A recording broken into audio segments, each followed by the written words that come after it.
Sim, mas sim, sim, sim, deve sim. aparecer porque a fotografia está muito também na moda e está muito no nosso dia a dia, mas eu acho voltamos ao espanto, acho que vai ser, se estivéssemos aqui a contar as palavras, será, vamos Sim, sim, utilizar sim, mais. sim, é a palavra de ordem. Completamente. Imagina, Sérgio, eu ter um processo, ou eu e tu vemos um processo em que estamos a ver então uma folha, uma árvore por contacto ficou ali desenhada, não pela mão do homem, lá está, mas que tínhamos que ver no escuro, porque sempre que a víamos ela ia desvanecendo. Isto acho incrível. Não é? Sim. Acho incrível, e isto vem remeter também para trabalhos que vou mostrar já agora aqui neste slide, mas sobretudo dando um salto então para a importância destes dois senhores, fizeram então estudos muito importantes, mas que não conseguiram chegar a nenhuma conclusão porque faltava a fixação. E um nome grande também nesse sentido foi o Sr. John Herschel. Há muitos historiadores, Sérgio, que apontam também que este homem não foi um dos inventores da fotografia porque não quis, não estava virado só para isso, estava virado para muitas coisas, né? Porque era um senhor também responsável Com pelo múltiplos cinema, interesses, sim, sim, múltiplos sim. interesses. O século XIX Enfim, foi inacreditável também inacreditável, sem dúvida. pela diversidade tanto de interesses que todas estas pessoas tinham, não é? Ou seja, da química à botânica, Sem à dúvida. arte, à literatura, à química, à ótica, ou seja, nós estamos a falar de uma altura em que Sem há Google. uma efervescência. Sim, sim, sim, há uma efervescência, há de certa forma também são pessoas que já nascem num período em que se dá a Revolução Industrial, não é? Portanto, estamos a falar aqui da primeira geração de pessoas que nascem após a Revolução Industrial, ou o início da Revolução Industrial, e esta corrida às cidades, e esta emergência de novas possibilidades em que, quer dizer, estas cabeças eram um frenesim, não é? Ou seja, Completamente. Sim, sim, de sim. múltiplos interesses. E depois estamos a falar de círculos relativamente pequenos, não é? Ou seja, estes clubes que surgem, que são estes clubes de cavalheiros interessados por coisas, são relativamente restritos, não é? Ou seja, e são aqui convocadas pessoas de portanto, de vários interesses que depois se acabam por complementar portanto, portanto, com outras questões. Portanto, toda esta emergência, todo este frenesim leva-nos naturalmente ali para a fixação tanto da própria imagem. E essa fixação da própria imagem, que inclusive já abordamos, que nos remete muito portanto, para o NIEPS, que tem aquele primeiro processo que depois é aperfeiçoado. Aliás, na espécie de contrato que existe entre o NIEPS e o DAGR, existe precisamente que depois aquilo parece uma história de Sim, cordel, não é é? verdade. É incrível, não é? E sim, e que de certa forma uma das questões que é alvo da contestação, mas também da defesa, é a questão do aperfeiçoamento do processo. Não Uhum. é? Portanto, o DAGR vai aperfeiçoar esse processo portanto, do NIEPS. Aliás, foi no fundo o que juntou estes caminhos que vinham começando de alguma forma, porque fomos falando também a confluir, e o NIEPS é o que lhe dá então a materialização, não é? Sim. Porque só voltando aqui à questão da fixação, a palavra diz mesmo isso, faltava fixar, para poder prolongar e criar as tais cápsulas de tempo, também referiste.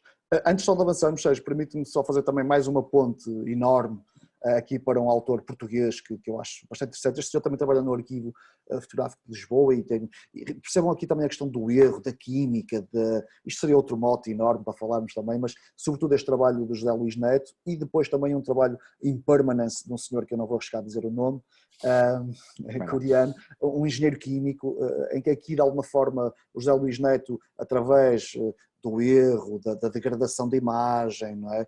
Dos processos também dos óleos úmidos, e ele vai de alguma forma interpretando esteticamente ao nosso tempo esta possibilidade. Aqui no caso do coreano, do colega do fotógrafo coreano, ele de alguma forma então fez uns cultivos de bactérias, de vida, não é? De microvida, para que depois houvesse esta aleatoriedade, este acidente nos seus retratos. Esta série Impermanence é fantástica, convido-vos também depois a investigarem estes dois, José Luís Neto e Impermanence, dos muitos que podemos abordar hoje. Só para fazer aqui também uma ponto. Por Sim, isso eu vou sim, sim, e interromper bem.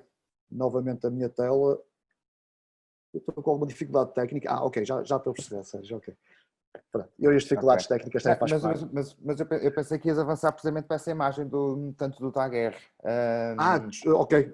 Sim, Então, sim, pronto, sim, faz sim. parte, não é, desta Este, mesmo. sim. Pronto, cá Não, está. só no sentido, não, só no sentido portanto, deste aperfeiçoamento Pois, da tua da imagem que técnica mostraste há pouco do vem, Nietzsche. Claro que sim, claro que que sim. vem no seguimento portanto, destes protofotógrafos, não é?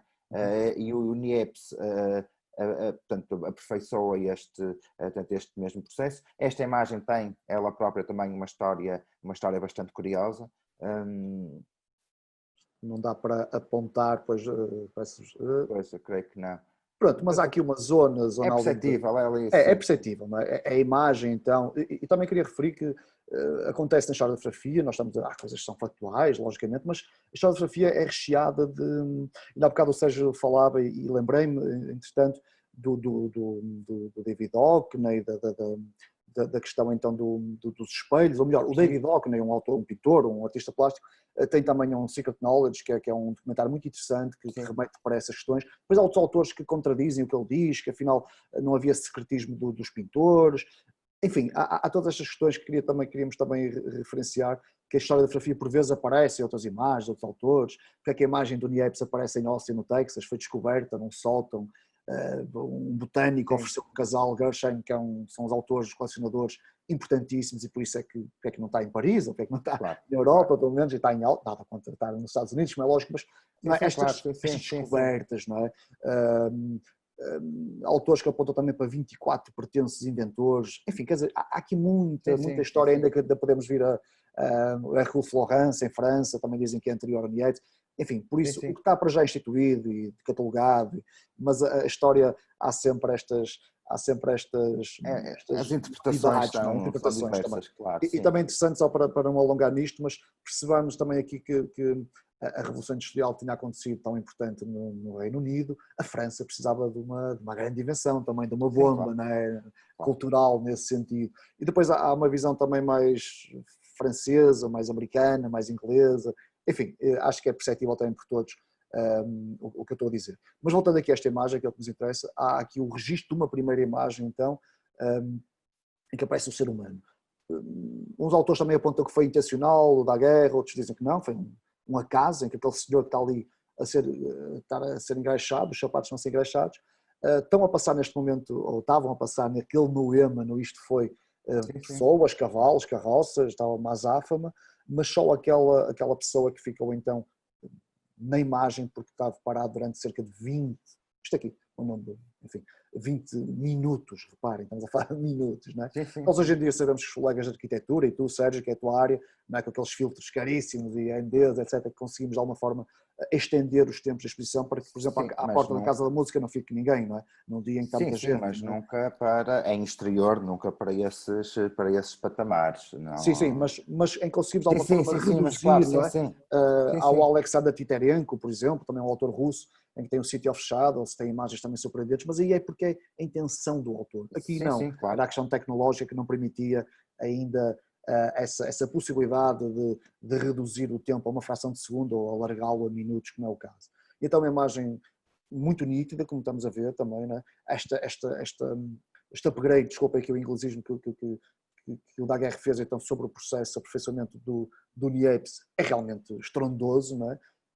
E é uma imagem muito importante, é um processo muito importante que no dia 19 de agosto, então, na Câmara das Ciências e das Artes Parisiense, o Sr. Arago, um homem também muito forte, muito importante no seio parisiense, cultural e político, vem anunciar este processo. Okay? Anuncia também o nome de Niepce, o filho de Niepce, mas quer dizer, ele é completamente posto Fica na mais de sombra, lado. Não é? O claro. próprio nome Daguerreotipo diz tudo. Sim. Não é? Já agora também, só se me permite, Sérgio, e de uma forma também assim mais rápida, sem querer alongar muito isto, mas só para percebermos aqui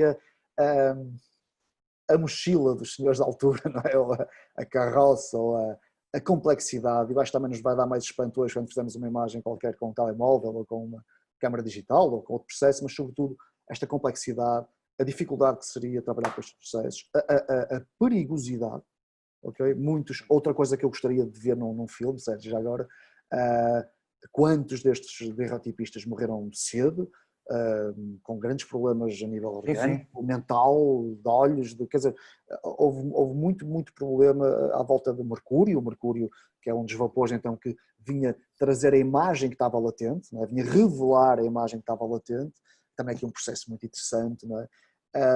Enfim, há aqui também esta análise que se faz e não havia uma estética da fotografia, ela é completamente irmanada ou perfilhada da pintura, não é? Mesmo pela sua moldura, pelo tratamento que davam às imagens, também por uma questão de conservação. Reparem que também a superfície de daguerreotipia, embora seja em metal, polido, é ainda assim muito frágil, não é? Tinha que haver então toda esta proteção, os veludos, os vidros, a proteger, mas reparem que são peças, são joias, são magníficas, não é? Desculpa. Era a questão que eu ia aflorar, ou seja, há uma intimidade associada a este objeto. Por muitos daguerreótipos que possam ser projetados e vistos à distância, nada substitui nem de perto nem de longe a experiência de estar com... Tu projetas-te no próprio daguerreotipia, não é? É isso mesmo, tu vês, espelhas, há um ângulo. É isso exatamente. Aqui não há zoom que o valha, Sérgio. E é um objeto, muitas das vezes, aliás, uma das coisas que se diz da fotografia é que ela é também um substituto da experiência, não é? E nós cada vez vemos mais isso, não é? Quer dizer, nós vamos fazer uma viagem e nós projetamos toda essa viagem, antecipamos toda essa viagem, inclusive as imagens que pretendemos fazer desse determinado local, caso seja esse o objetivo. Portanto, nós chegamos lá e não há propriamente uma surpresa. Eu já tinha visto isto, não é? Ou seja, a fotografia... Podes dizer um espanto. Sim, a fotografia substituiu essa experiência. Isso é um ponto, Sérgio, que eu pessoalmente, se calhar hoje não vamos abordar também isso, não é? Mas é muito interessante. O que estás a trazer também aqui a esta ponta solta, digamos, é realmente muito interessante para a contemporaneidade, cada vez mais, não é? A questão da experiência, sem dúvida. Mas diz, daí que esse espanto me surge sempre da singularidade da visão de outros fotógrafos, não é? De outras interpretações. Mas dizia que neste caso do daguerreótipo, que não existe esse substituto de experiência, ou seja, porque há uma ligação emocional, há uma intimidade, há esse projetar que tu falaste, há essa percepção da delicadeza e da qualidade do suporte que só segurando um desses objetos. E foram produzidos milhares ou milhões no mundo inteiro, ou seja, e estes 8 minutos que tu falavas de tempo de exposição, eles muito rapidamente, e muito também aqui à boleia de um outro autor, que é o Fox Talbot, que de certa forma introduz o calótipo, que vai substituir esta matriz do daguerreótipo, apesar de ter muito menos qualidade, mas ele vai permitir uma outra questão. Ele vai permitir esta reprodução técnica que nós falávamos há pouco, não é? Ou seja, há uma imagem que é produzida a partir desse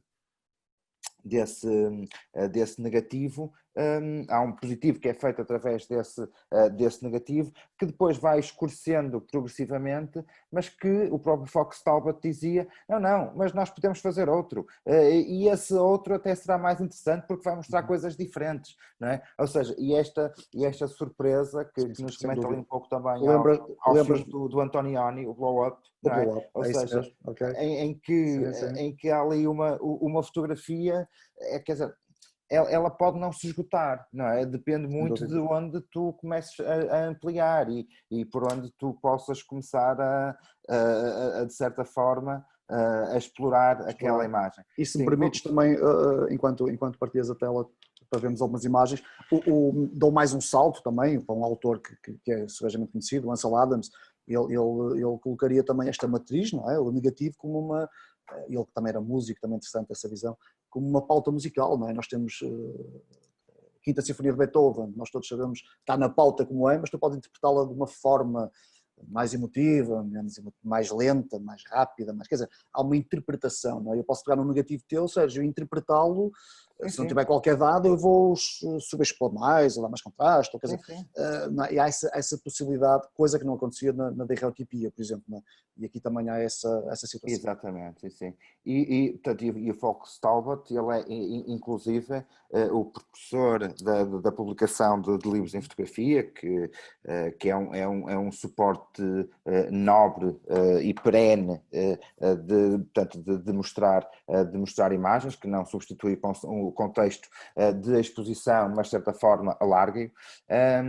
E é este livro que é editado em 1844, como se pode ver na data, em que ele, inclusive, o livro ele está disponível no projeto Gutenberg, portanto vocês podem também descarregá-lo, não na sua versão original, mas semelhante, conseguem ver o conteúdo, em que ele, de certa forma, ele define uma série de usos como uma espécie de manual para tirar fotografias em determinadas situações. Há uma muito curiosa em que remete, o livro é precisamente este, que está no projeto Gutenberg, uma delas é precisamente esta, ou seja, da loiça chinesa, em que ele diz uma das utilidades passa por esta catalogação, não é? Ou seja, nós não precisamos de alguém que nos descreva, porque nós estamos efetivamente a ver essa mesma. Já agora esta questão da China, não é? da louça, Sim. O Thomas Edgood e o pai tinham precisamente uma das intenções destas descobertas e, não é? da reprodução de imagens, é precisamente porque tinham o trabalho deles, o comércio deles era precisamente a fazer essas estão a faltar o termo, peço desculpa, mas nas porcelanas, não é? Trazer imagens para as porcelanas, não é? E de alguma forma foi também fizeste-me lembrar por esta imagem tão interessante do Pencil of Nature. O Pencil of Nature, que, por exemplo, naquela imagem da vassoura, ou mesmo esta da estante com as porcelanas é mais organizada, em que temos aqui a câmara fotográfica capta tudo. Quem está por trás da câmara fotográfica é que decide. Não é? Ela não quer saber se é uma vassoura, se é uma criança, se é uma imagem de guerra, se é uma flor bonita, um pôr do sol, não é? Quer dizer, somos nós que decidimos, somos nós que temos essa opção, não é? Faz-me também já agora, é um autor que é um dos 4 autores, não é? O Hippolyte Bayard, que foi um autor que foi posto mais de lado por causa precisamente do Daguerre, em que ele nos traz também esta possibilidade magnífica que a fotografia tem janelas, não é? Uma janela sempre, mas também é um espelho, não é? Ele foi primeiro a pôr-se como um homem afundado, a drowned man, com um chapéu, morreu, o coitado morreu, ele não morreu, ele está para encenar. Né? A fotografia tem esta possibilidade de as notícias da morte foram exageradas, sem dúvida, mas nasce aqui também uma possibilidade, ok, eu posso mostrar o que está a acontecer, o tal noema, o que é, mas também posso sugerir, posso de alguma forma criar um espelho na imagem fotográfica. Já agora também outro ponto, o Mirrors and Windows, do John Sarkowski, eu nunca sei dizer bem, que foi uma exposição e que é uma temática ainda hoje em dia muito estudada, e esta questão das janelas e do espelho na imagem fotográfica é também muito, muito interessante. Muito óbvia, mas muito complexa e muito interessante. Sim. E que de repente, quer do ponto técnico, quer do ponto de vista metafórico, não é? A fotografia não deixa de ser essa espécie de espelho, não é? Ou seja, algo que espelha o real, seja o real que se pretenda imaginar, mas será esse mesmo o real. Muito bem, eu acho que esta conversa introdutória falamos de muita coisa que não pensávamos falar e esquecemos de muitas outras que era suposto falarmos, mas esta proposta do IPF tem também este lado, quer de improviso, quer também de uma certa descontração e de uma conversa franca entre amigos, em que os fundos de ecrã substituem claramente o fundo de café. Portanto, Luís, da minha parte eu despedia-me e agradecer desde já o o teu tempo, agradecer desde já a conversa e agradecer também o tempo de todos aqueles que conseguiram chegar até aqui, não é? Eu quero que percebam, eu acho que as pessoas vão perceber, não estando a desculpar, mas porque isto é realmente muito complexo, nós podemos ter um guião só e vamos falar disto e daquilo, mas eu acho que é muito melhor assim, de alguma forma, esta conversa, como estavas a dizer, entre as pessoas que gostam de fotografia. Não se esqueçam que é o dia 19 de agosto, não é? Que é o dia, foi isso que nos trouxe aqui, e acho que percebem melhor agora a frase que nós iniciamos do Pedro Miguel Frade, não é? Que não se está, não é nenhuma invenção que foi ali acolhida naquele dia, mas sim uma celebração de coisas que já estavam anteriormente, que nós também fomos aqui falando, e coisas posteriores que fomos abordando e pontos que são mote para próximas conversas. Por isso, Sérgio, eu agradeço também esta possibilidade de divagarmos dentro de coisas que gostarmos também e espero que realmente alguém pegue nestas pontas soltas. Sim, esperamos que sim. E quanto a nós, Luís, há que contar com mais destas conversas, públicas ou privadas, mas elas irão suceder. Tá? Sérgio, um grande abraço, Luís, e um abraço a todos e um bem-aja a todos. Obrigado.